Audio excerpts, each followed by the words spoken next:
My name is Cole Henderson. I'm 41 years old, operations manager for a logistics company in Dallas, Texas, and I can tell you the exact length of time my marriage died. 38 minutes. I didn't watch it live. I didn't hear shouting or catch anybody in the act. I met the truth the way a lot of men do now, through a screen in an office that suddenly felt too small. It was the morning after the company holiday party. My head was clear, coffee on the desk, inbox already filling up with the usual great event last night nonsense. I was halfway through an email about freight discrepancies when someone knocked on my open door. Frank Miller, night security. Late 50s, ex-military posture, the kind of guy people walk past without really seeing. I'd always made time for a hello, a joke about the Cowboys, nothing deep. That morning, he stepped in, closed the door quietly behind him, and for the first time since I'd known him, he looked hesitant. "Morning, Frank," I said, hand still on the mouse. "Everything all right?" He didn't answer right away. He reached into his pocket, pulled out a small black USB drive, and set it in the middle of my desk like it was live ordnance. "You should see this," he said. His voice was low, steady. "From last night. Hallway camera by conference room C." My eyes went to the flash drive. Nothing special about it. Just cheap plastic and a metal connector. But the way he'd put it down, the way he was watching me, like he already knew what I was about to lose, that got my attention. "Frank," I asked, "what is it?" He held my gaze for a second, then looked away. "You'll understand when you open it." I figured. You'd want to know before anyone else. Then he turned, opened the door, and walked out, leaving the smell of cold air and cigarette smoke behind him. I sat there alone with that drive between my keyboard and my coffee mug. I turned it over in my hand, feeling the cheap casing flex under my fingers. Part of me knew I should just plug it in, rip off the bandage. Another part of me wanted to drop it in the trash and go back to freight reports and delivery windows and the lie I was still living in. The cursor blinked on my monitor. My wedding ring clicked softly against the USB as I rolled it between thumb and forefinger. It was a small sound, but it was loud enough to mark the exact moment my life split in two. Before I knew it, and after I couldn't pretend anymore. Right now, talking to you, I'm calm. I've had time. I can tell this story without shaking, without raising my voice. But the man in that chair that morning? He had no idea that 38 minutes of grainy security footage were about to bury the version of himself who believed his wife was exactly who she said she was. If you're still with me, stay. Hit subscribe, whatever button you've got in front of you, because I'll show you what happened behind that locked door.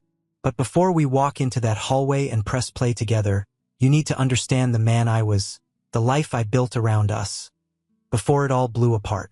Before that flash drive, my life wasn't exciting, but it was solid. I like solid. I had 12 years at a mid-sized logistics company in Dallas. Not glamorous, not something you brag about at reunions, but my trucks showed up mostly on time and my warehouses didn't bleed money. Operations manager. Steady title, steady pay, steady 401k ticking upward. House in Plano with a decent yard and a mortgage I could handle without breaking into a sweat. Oil changes on schedule. Bills on autopay. The kind of life you build one Tuesday at a time. I met Lauren in that same building. She came in 4 years after me, the marketing department. Heels that clicked too loud down the hallway and a laugh you could hear from the break room. Brown hair, sharp eyes, quick with a joke. She could talk to the VP about brand alignment and then turn around and make the warehouse guys feel like they were the most important people in the company. Light on her feet. Easy in every room. She started stopping by my office with quick questions about ops timelines, then staying to lean in the doorway and bullshit about traffic, bosses, and whatever show everyone was watching. I wasn't looking for anything. I was just a guy who liked his job and went home at 6. But she made the days feel less like a grind and more like something I'd chosen. Coffee runs turned into lunches. Lunch turned into, we should grab a drink sometime that isn't next to the vending machines. Before long, we were carpooling, 2 travel mugs in the cup holders, same bad morning radio show, badge swipe seconds apart at the employee entrance. People started calling us the office power couple. Half joking, half impressed. "You two really make it work, huh?" someone would say in the elevator. Lauren would smile, loop her arm through mine. Team effort, she'd answer, and I believed her. Home shifted from my house to our place, without me even noticing when it happened. Takeout on the couch after long days. Her feet under my thigh while she scrolled on her phone and I half-watched some game. Plans tossed into the air like they were guaranteed. Kids in a year or two. Maybe a lake house someday, trips when work cooled off. Nothing crazy. Just a future with her in it by default. I was proud of what we had. Not flashy, not Instagram perfect, but real. A wife who understood that when I came home pissed off about a route being cut, it wasn't about her. A woman who knew the names in my emails, the pressure from my bosses, the politics in the building because she lived in the same storm. I thought that made us stronger, like we were on the same side of the firing line. Cheating? That was something that happened to guys who ignored their wives, who chased every distraction, who gambled paychecks or disappeared to bars. I was the man who changed the air filters, who knew the last 4 digits of every account, who showed up and kept showing up. I didn't say this out loud, but it sat in my chest like a fact. Men like me didn't get blindsided. Men like me did everything right, and in return, life might be hard, but your wife stayed your wife. That's the lie I lived in. That's the life I built around us. And that's what made the first hairline cracks so easy to ignore when they finally started to show. Daniel Carter came into my life like any other corporate upgrade. Regional director. Good suit, good haircut, white teeth. Handshake that lingered half a second longer than necessary to make you feel seen. He walked the warehouse floor twice a quarter, knew people's kids' names, remembered project details he had no business remembering. To me, at first, he was just my boss's boss. A little too smooth, but he signed off on budgets and said things like, "Good work, buddy," with a clap on the shoulder that made you feel like your job was safe another year. To Lauren, he was a great leader who really believes in my potential. She said that a lot. Started small. His name pops up in stories at dinner. Daniel thinks the campaign can go regional if we tweak the messaging.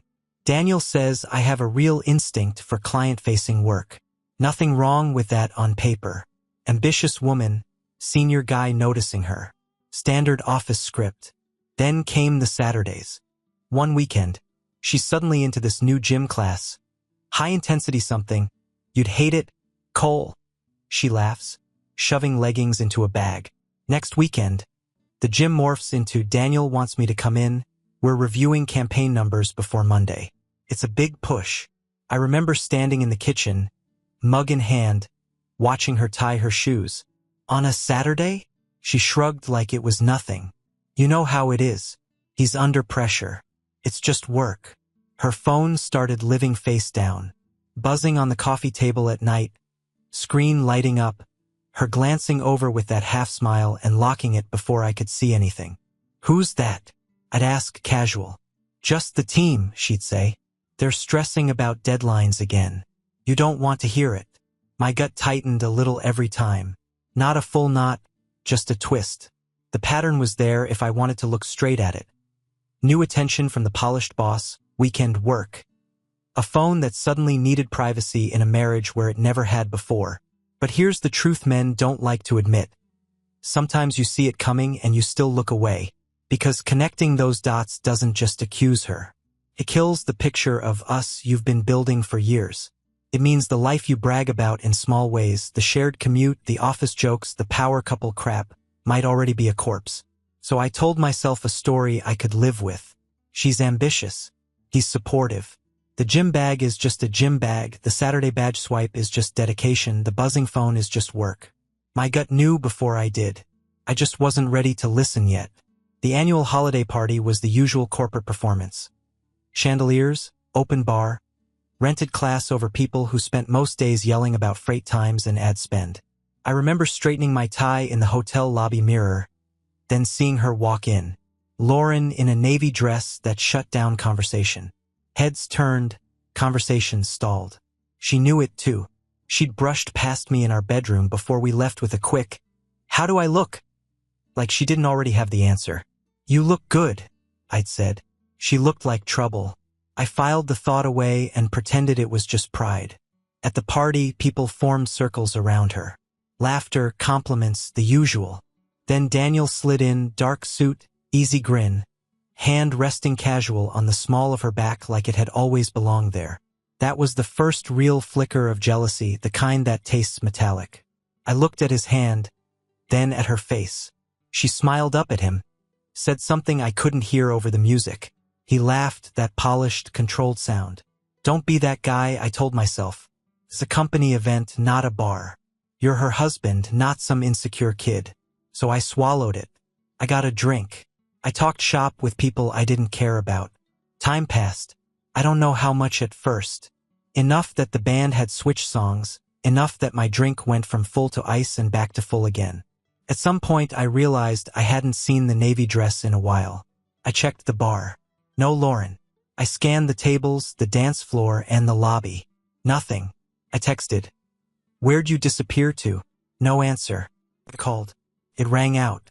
That's when the sinking feeling in my stomach finally got louder than the music. I did a lap.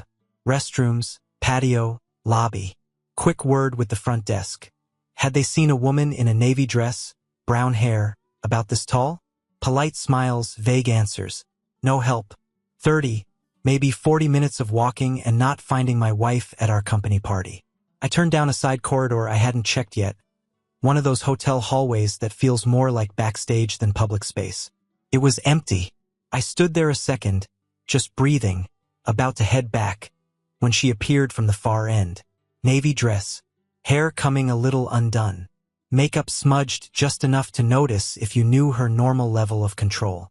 She was walking too fast, like she was late to something, and she was wrapped in a strong, woody men's cologne that wasn't mine. Not close. I stopped. She froze for half a second, then pasted on a tired smile. Hey, she said, a little breathless. Sorry, I've been in the bathroom. Long line. I had just walked past those bathrooms. You okay? I asked. My voice sounded normal, calm, like I was asking about traffic. Yeah, just, shoes were killing me. I need a minute. On the elevator ride back to Plano later, she fell asleep against the window. Head turned away, arms folded. The navy dress still carried that other man's smell across the car. I drove in silence. Something inside me didn't explode. It went cold, frozen solid. I didn't have proof yet. Just a hallway, a smell, and the first clear thought that this wasn't in my head. That cold feeling stayed with me all night. By morning, it would have company. The morning after the party, I went in early. On paper, it was to get a jump on emails. In reality, it was to sit in my office with the door half shut and replay the smell of that cologne in my head until it drove me insane. I made it maybe 20 minutes. Inbox open, subject lines blurring together, cursor blinking over some reply about transit times. My mind wasn't in the building. It was in that hotel hallway where I'd found my wife walking out of nowhere smelling like someone else. That's when Frank's flash drive, now sitting on the corner of my desk, stopped being background noise. I picked it up. I turned it over. Same cheap plastic as before. But this time I didn't put it down. I got up, pushed the office door closed all the way, turned the blinds halfway so no one could casually look in. I sat back down, slid the USB into the port, and watched my own reflection in the black monitor for a second before the screen came to life. One folder, labeled with last night's date. Inside, 3 video files. Hallway _cam_1_1_2_3. Timestamps lined up neatly like the system was proud of itself. My hand actually shook when I moved the mouse the first time. Just a little tremor in my fingers. That was the last visible weakness I allowed myself. I clicked the first file. Grainy hallway footage. Empty at first. The timestamp in the corner read 22 hours, 26 minutes, and 40 seconds. Late, but not that late for a company party. I watched the digital seconds roll by. At 22 hours, 27 minutes, and 13 seconds, they walked into frame. Lauren in the navy dress. Daniel at her side. His hand on her waist like it lived there. They stopped at a door marked conference room C. He badged the reader. Green light. The door clicked. He held it open. She stepped inside first. He followed. The door closed. I checked the timestamp. 22 hours, 27 minutes, and 33 seconds. I skipped ahead in the file. Nothing but hallway. An empty frame and a closed door holding the rest. The second clip picked up at 23 hours, 5 minutes, and 2 seconds. The same door opened. Daniel walked out first this time. Tie loosened, jacket unbuttoned, looking like a man who just won something. Lauren followed a beat later, shoes in her hand, hair not quite how it had been when she entered. Her dress sat wrong on one shoulder, just enough to tell the truth if you were willing to see it. He turned to her, reached up and touched her face, thumb brushing her cheek in a move that was too familiar for just colleagues. No kisses, no dramatics, just intimacy that didn't belong to him. Then they split. He walked one way down the hall, adjusting his cuffs, back in control. She went the other, barefoot, carrying her heels like a woman coming down off a high. 38 minutes between entry and exit. I did the math without wanting to. The third clip was shorter. Lobby camera. Daniel again.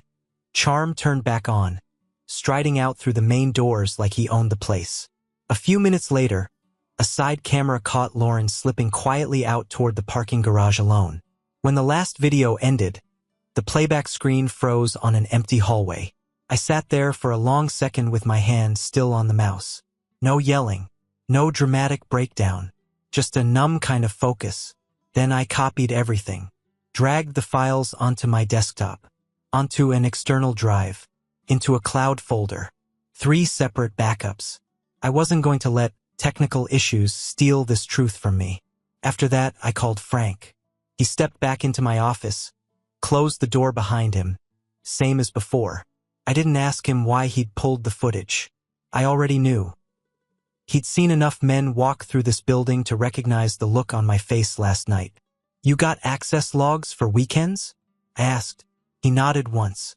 "Already checked." He handed me a printed report. Badge entries. Dates, times, names. Lauren Henderson. Daniel Carter. Almost every Saturday for the last 5 months. Badging within minutes of each other. Her gym classes. Her weekend reviews. Harmless on paper.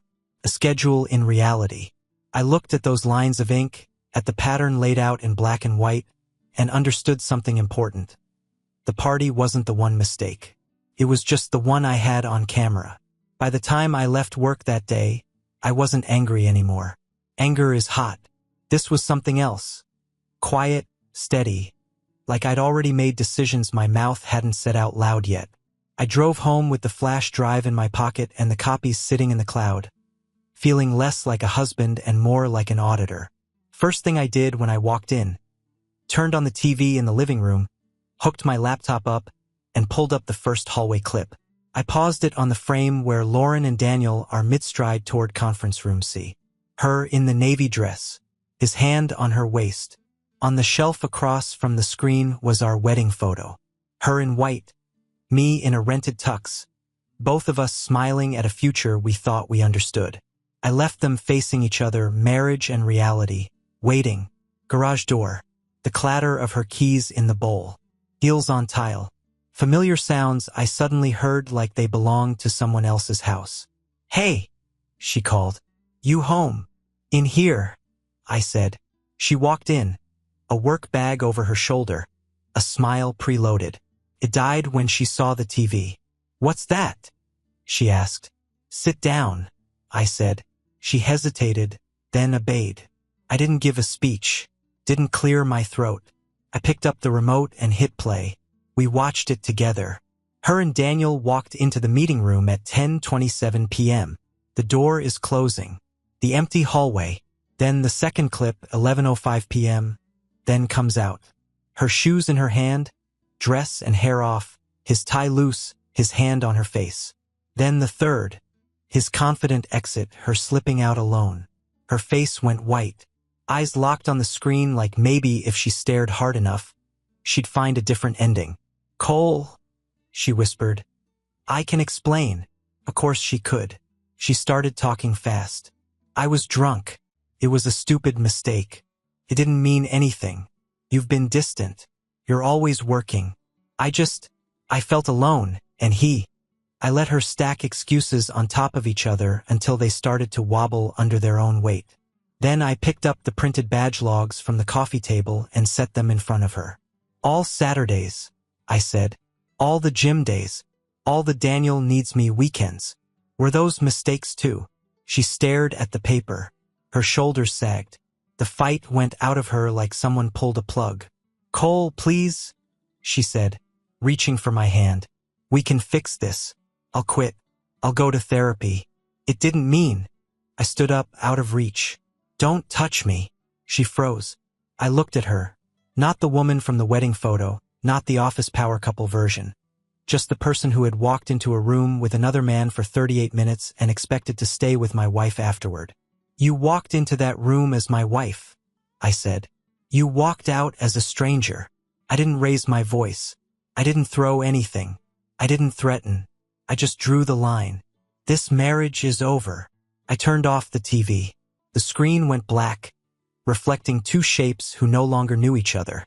I walked out of the living room and left her there alone, with the silence, the blank screen, and the life she'd just set on fire. Once the dust settled in the house, I turned to the part that actually matters long-term: consequences.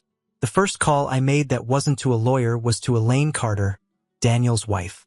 Her info wasn't hard to find. Dallas family law attorney, clean website, professional headshots, the whole thing. I dialed her office, asked for a private appointment, and when the receptionist asked what it was regarding, I just said, "Her husband, Daniel. She'll want to hear this." We met at a bright, normal cafe. Sun on the windows, couples with strollers, people on laptops. Nobody there knew that two people were about to blow a hole in a comfortable lie.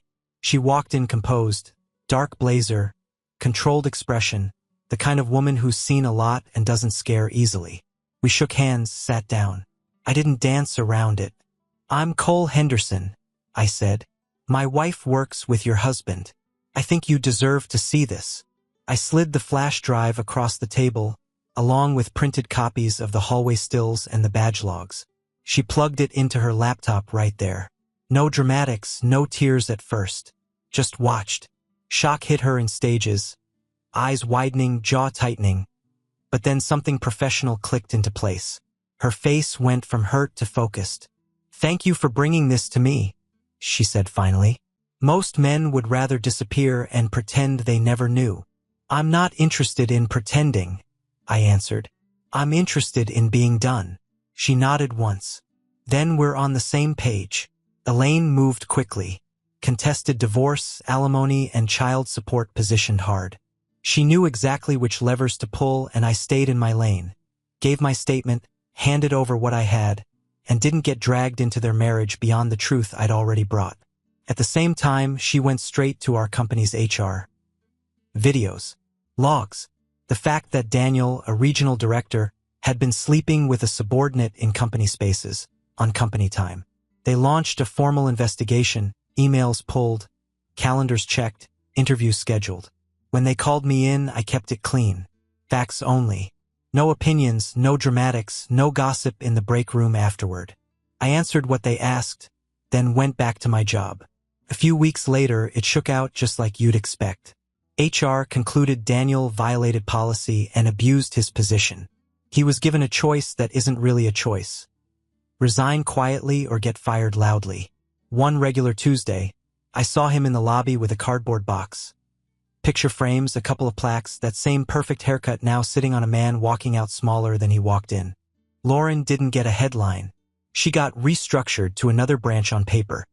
Then was gone a few weeks later with a bland farewell email full of gratitude for the opportunity. The divorce on my end was simple because the facts were simple. No kids. Clear evidence of adultery. Lawyers did the talking. I kept the house, the better car, most of the savings. She got her share, but not the future she thought she'd cash out of me. We sat across from each other in a neutral room while a judge stamped the paperwork that ended 9 years. No big speeches, just signatures, sliding folders, and the quiet understanding that whatever we used to be, we weren't anymore. Truth doesn't just hurt feelings. Handled right, it changes outcomes. After the judge's stamp, there was no yelling, no dramatic walkouts. Just a door closing behind us and paperwork in a manila folder. That's when the real work started. The house went first. On paper, I won it in the divorce, but every room had ghosts. Gym bags by the door, Saturday mornings she had to run in. The exact spot on the couch where she sat while lying to my face. I could have stayed out of stubbornness. Instead, I called a realtor, signed more papers, and watched a moving truck swallow the last physical pieces of our life. People asked, "Why leave if you got to keep it?" Because I wanted a place with no history, just walls and a key. I bought a smaller one, quieter, 2-bedroom townhome, nothing flashy. Neutral paint, decent kitchen, view of a parking lot instead of a big backyard. The first night there, I slept on a mattress on the floor, boxes still sealed, and felt something I hadn't felt in a long time. Peace. No scent that didn't belong, no memories I didn't ask for. Just me and 4 honest walls. I started walking more. Nothing heroic. Just lacing up shoes and circling the block after work, letting the pavement bleed off the leftover static. Dropped a few pounds. I learned to cook simple meals for 1 instead of ordering for 2. Growing a beard Lauren always hated, not because I thought it made me look better, but because it reminded me I answer to myself now. At work, I stayed bored on purpose. No gossip. No war stories at the water cooler. No, you won't believe what she did. I showed up, hit my numbers, and fixed problems before they reached my boss's inbox. Let the way I'd handled the mess speak louder than any rant ever could. A few months later, my manager called me into his office. "We're opening a senior ops position," he said. "We need someone we can trust. You kept your head when this place could have turned into a soap opera. Are you interested?" I was. The title went up, the pay went up, and the view out my office window finally included more than loading docks. I didn't get promoted because my wife cheated. I got promoted because I didn't let their stupidity drag me down with them. Life got quiet. Not empty. Clean. Then came the grocery store. Random Saturday, Kroger, middle of the day. I'm pushing a cart, running through a basic list. Eggs, chicken, rice, some vegetables I'm trying to pretend I like. When I turn into the produce aisle and see her. Lauren. No navy dress. No office polish. Just jeans, a tired sweater, hair pulled back in a way that said, I gave up arguing with it. She looked smaller. Not thinner, smaller. Like someone had let the air out. She was studying prices on apples. Store brand bags in her cart instead of the premium stuff she used to insist on. For a second, we just stared at each other over a pile of fruit. "Cole," she started, voice soft, like maybe we were still on speaking terms. I picked up a couple of apples, checked them for bruises, dropped them in my cart, turned my wheels and walked down the aisle without a word. It didn't feel like revenge. It felt like putting something back on the shelf you should never have bought in the first place. Months later, Frank texted me a link. Local news. Daniel Carter was arrested on his 3rd DUI. Mugshot and everything. Eyes glassy, posture gone. The corporate shine stripped off under fluorescent jail lights. I looked at it for maybe 3 seconds. Then I closed the link, texted Frank back. Appreciate the heads up. Hope you're doing well. And I went back to my spreadsheet. That was the moment I knew I was really done. Not when she moved out, not when he carried a cardboard box out of the lobby, not even when the divorce papers were signed. Real freedom hit when their chaos could land in front of me, and my first response was simple. They don't matter here anymore. Here's the part most people skip when they tell stories like this. The quiet questions that come after. Was I not enough? What did he have that I didn't? What did I do wrong? Those thoughts showed up at 2 a.m. like clockwork. I'm not going to pretend they didn't. But here's what I learned the hard way. Being imperfect doesn't mean you deserve to be betrayed. Everyone in a marriage screws things up sometimes, works late, zones out, forgets anniversaries. That's normal. Sneaking around for 5 months and locking a door for 38 minutes? That's a choice. Her choice. His choice. It defines them, not me. When I sat in that office chair with the USB in my hand, I had 2 roads in front of me. 1, burn it all down. Go loud. Public scenes, screaming matches at work, social media circus. Get that 5 minutes of messy satisfaction while nuking my own job, my finances, and my name in the process. 2. Walk away with my head on straight. Use the proof, use the system, protect my money, my career, my sanity. Let consequences land where they belong and build a life so solid they never get near it again. Rage feels powerful in the moment, but it keeps you chained to the people who hurt you. You think you're punishing them by obsessing, checking their socials, tracking who they're with now, but all you're really doing is feeding them time they already don't deserve. Indifference that came later is where the real power is, when you'd rather hit your step count than hit their profile. When your bank account looks better, your body feels better, your mind is quieter, and their names barely register. If you're a man watching this, here's my advice. Don't waste years trying to understand why a liar lied. Use that energy to tighten up your life. Get stronger. Stack your money. Build habits that belong to you, not to some version of yourself that revolved around them. The man I used to be died in that office under the glow of security footage. The man I am now looked in the mirror and decided to stop losing himself over people who'd already proven they couldn't be trusted with his worst day, let alone his best. Betrayal doesn't break you.